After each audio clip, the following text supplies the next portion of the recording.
The Heritage of Alaska. Brought to you in the public interest by the National Bank of Alaska. Here is your host, Elmer Rasmussen. How would you like to find a lost gold mine right here in Alaska? A mine with millions just waiting to be scooped up from a plunging mountain stream.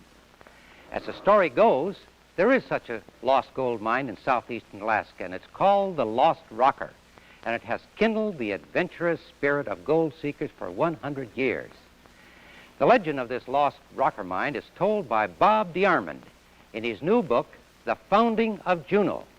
The book reads like a novel, but it has the historian's zeal for factual accuracy. The Lost Rocker was discovered back in the year the United States purchased Alaska from the Russians. It was summertime, and a Hudson's Bay Company steamer called the Otter was cruising the shores of southeastern Alaska on a fur-gathering expedition. The Otter spied a drifting canoe off Taku Harbor, and upon inspection found that it contained the almost lifeless body of a man and a poke of gold. The gold was worth $1,500, which was a fortune in those days. The man's name was Fred Culver. He had been wounded and was almost dead of starvation. As he recovered aboard the Otter, he told a fantastic story. He and his partner were prospecting the shores of southeastern Alaska north from Wrangell. They traveled by canoe, panning every swift mountain stream they came to. One stream looked especially promising, so the men stashed the canoe in the underbrush and started exploring. They followed the stream into a small lake and into yet another stream. Then, bonanza! They found gold in rough abundance. They built a rocker, a wooden contraption to speed recovery of the gold, and mined furiously for 2 weeks.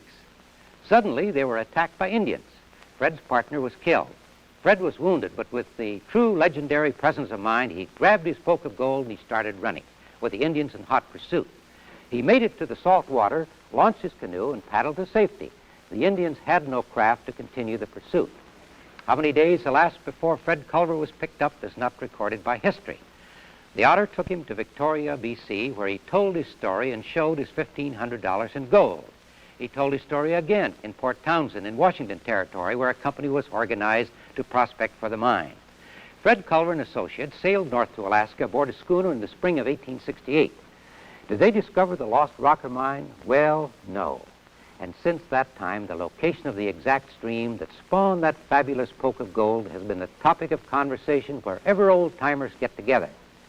Before Fred Culver died, he is said to have revealed the exact location of the Lost Rocker to a prospector friend in Juneau, Mike Powers. Mike announced in Juneau's first newspaper, the Alaska Free Press, that as soon as the placer gold was worked out of Gold Creek and back at Juneau, he'd go and mine the Lost Rocker. But Mike was killed by a cave-in on Gold Creek, and the exact location of the Lost Rocker may have died with him. I know that no less than a dozen of the old-timers who hear this broadcast will say, "Yes, sir, you betcha, I too have looked for that Lost Rocker gold mine." And no doubt others will be tempted to prospect the streams in southeastern Alaska after reading Bob DeArmond's book. For with the founding of Juneau, Bob DeArmond has made a significant contribution to the historical record of Alaska.